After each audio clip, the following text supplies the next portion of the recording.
না? যার কথা শুনে মানুষ দিনদার হয়, ইমানদার হয়। আমি মনে করি শায়েখে চরমনায়ের কাছে এই সিটি নিরাপদ, এই জাতি নিরাপদ, এই দেশ নিরাপদ।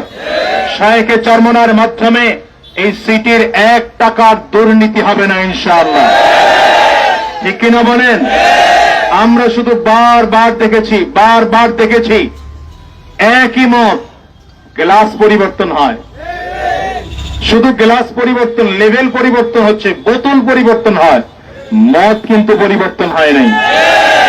কিন্তু আপনাদেরকে জন্য, এবার বরিশালবাসীর জন্য সবচেয়ে বড় সংবাদ, শুভ সংবাদ হচ্ছে এবার আমাদের মাঝে এর পাশাপাশি চমৎকার স্যাম্পল বোতল, যেমন ভেতরের পানিটাও একদম মিরারের ওয়ালটা, এর মধ্যে কোনো ভেজাল নাই। শায়েখে চরমনায়ের জীবনে চুরির দাগ নাই, ডাকাতির দাগ নাই। তিনি নিজে চোর নন, ডাকাত নন, তার চরিত্রের মধ্যে দাগ আর কলঙ্ক নেই। শায়েখে চরমনায়ের আশেপাশে যারা আছেন তারাও কেউ চোর নয়। শায়েখে চরমনাইকে মাদক দিয়ে কর্মী পালতে হয় না। শায়েখে চরমনাইকে গাঁজা দিয়ে কর্মী পালতে হয় না। শায়েখে চরমনাইকে টাকা দিয়ে কর্মী পালতে হয় না। শায়েখে চরমনাইয়ের পেছনে যারা যা কাজ করে ওরা ইসলাম আর দেশ আর মানবতার জন্য কাজ করে। সুতরাং প্রিয় বরিশালবাসী, এই সুযোগ আমাদের মাঝে এসেছে, আমরা সুযোগটাকে মূল্যায়ন করব। আগামী 12 তারিখে কোনো কথা আমরা শুনতে চাই না। এই বরিশালের উন্নয়নের জন্য, বরিশালের মানবতার জন্য, বরিশালের মানুষের শান্তি ও মুক্তির জন্য এবার আমাদের কোনো মার্কা নেই। আমাদের মার্কা বরিশালের উন্নয়নের মার্কা, আমাদের উন্নয়নের মার্কা, বরিশালের মার্কা, দেশবাসীর মার্কা, নগরবাসীর মার্কা, শায়েখের মার্কা, সবার মার্কা, হাত পাকা মার্কা। ঠিক আছে তো ইনশাআল্লাহ? যদি 5টা বছর আমি আপনাদেরকে একটা কথা শুধু বলি, শোনেন, আমি বলবো এখানে আপনারা প্রার্থী একা, শুধু শায়েখে চরমনাই নয়, আমরা সবাই প্রার্থী, ঠিক কিনা? শায়েখের জন্য আমরা ভোট দেব, ভোট কালেকশন করব। আপনারা সামনের এই 10 থেকে 12টা দিন শায়েখের জন্য কাজ করুন। আমরা শায়েখ সহ আগামী 5 বছর আপনার জন্য কাজ করব ইনশাআল্লাহ। সকলকে ধন্যবাদ। আসসালামু আলাইকুম। সম্মানিত উপস্থিতি, এ পর্যায়ে আলোচনা নিয়ে আসছেন জননন্দিত ওয়াইজ দক্ষিণ বাংলার কৃতি সন্তান ডাক্তার সিরাজুল ইসলাম সিরাজি, জনাব ডাক্তার সিরাজুল ইসলাম সিরাজি।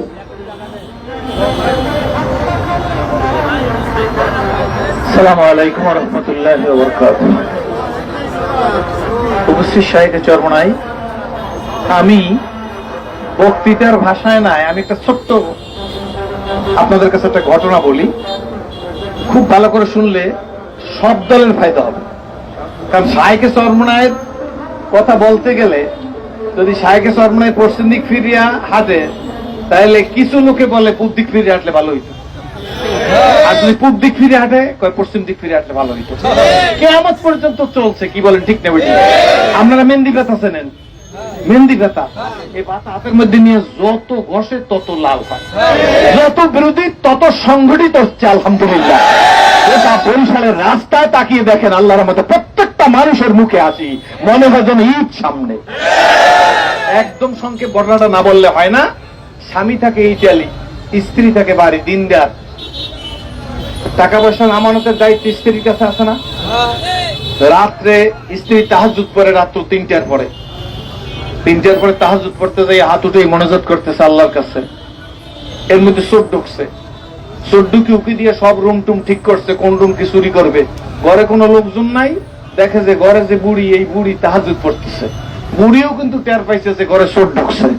এখন বুড়ি চিন্তা করতেছে যদি চোরের সামনে যাই তাহলে পর্দার খেলা হইবে, এর সাথে আল্লাহর কাছে দোয়া করে, আল্লাহ জানমাল সব হেফাজত করো, সম্পদ হেফাজত করো, স্বামীর পাঠানো আমানত হেফাজত করো। এই মোনাজাত করতেছে, চোর এই ফেকে যাইয়া মূল রুমের মধ্যে এসি রুমে বসে দেখে যে কিছু পিঠে আছে, পাটিসাপটা পিঠা খাইয়ে তারপর চুরি করবে। এর মধ্যে ঢুকছে ডাকাই। এটা বড়, অনেক বড় ঘটনা, ছোট্ট করে কই। ডাকাই ঢুকে এসিয়া এই বুড়িনে নামাজ পড়তে দেখে ওই রুমের মধ্যে যাইয়া চোরে খায় পিঠা না বাড়ির মালিক খায় পিঠা? আপনারা কি বুঝে উত্তর দিতেছেন? এই চোরে পিঠা খাইতেছে দেখে চোরের দুধটা দিচ্ছে, পিঠান দিয়ে চাবি কই দেয়, চাবি আমি জানি না, চাবি কোথায় জানি না। আবার পিটান শুরু করছে, চোরের তারা সাঙ্গভঙ্গ আছে। এরা কয় স্যার কত বড় সাহস দেখছেন, বাড়ির মালিক আমাকে দেখে তারপর আবার পাটিসাপটা পিঠা খায়। দেশে আরো কয়েকটা, তখন আরো কয়েকটা দেশে আল্লাহর কসম আমি জানি না যে চাবি কোথায়। মহিলা কিন্তু দোয়া করতেছে ঠিক না, এখনো যদি কয় যে আমি চোর তাহলে কিন্তু রেয়াই আছে, আপনারা ডাকাইতে আমি আপনাদের কাছে আত্মসমর্পণ করলাম। তা কিছু না বললে কি আল্লাহর কসম, খোদার কসম, কোরআনের কসম, নবীর কসম আমি জানি না এই বাড়ির চাবি কোথায়। আবার পিঠা শুরু করতেছে, তুই পাটিসাপটা পিঠা খাও, গরম পাটিসাপটা পিঠা এসি রুমের মধ্যে বসা, তুই জানো না তাই, তুই তো বাড়ির মালিক, তোর চেহারাটা ইটালিয়ান চেহারাই দেখা যাইতেছে। আবার পিঠা শুরু করছে। এই ফাঁকে যে মহিলা মনোযোগ করতেছে সে চিন্তা করছে একটা গোল্ডেন চান্স যায়। এখন আমরা কামের মানুষ, বাড়ির চাবির খবর নাই, মালিক চাবিটা দিয়ে দিলি হয়, ফাও পিটান খায় কা। কথা বুঝেন না, বুঝেন না? এখন পিটানের চোটে শুয়ে গেছে। আপনারা চিন্তা করেন আল্লাহর রহমতের উপর, যা করার কে করে। নিন্দিকাটা হাতে ধরলে রং বাড়ে না কমে। আমি আপনার কাছে একটা কথা জিজ্ঞেস করি, বিগত দিনে আসছি, এখনো আসছি, শায়েকের পাশে থাকবো মৃত্যু পর্যন্ত। এই মুসলিম নেভার ব্রেক ইজ ওয়ার্ড। একজন মুসলমান তার ওয়াদার খেলাপ করে না। আপনারা 2000 জায়গায় বলতে পারেন যে ইনশাআল্লাহ আসি থাকবো। এই অঙ্গীকার আমাদেরকে মজবুত থাকার তৌফিক দান করুন, আল্লাহ কবুল করুন।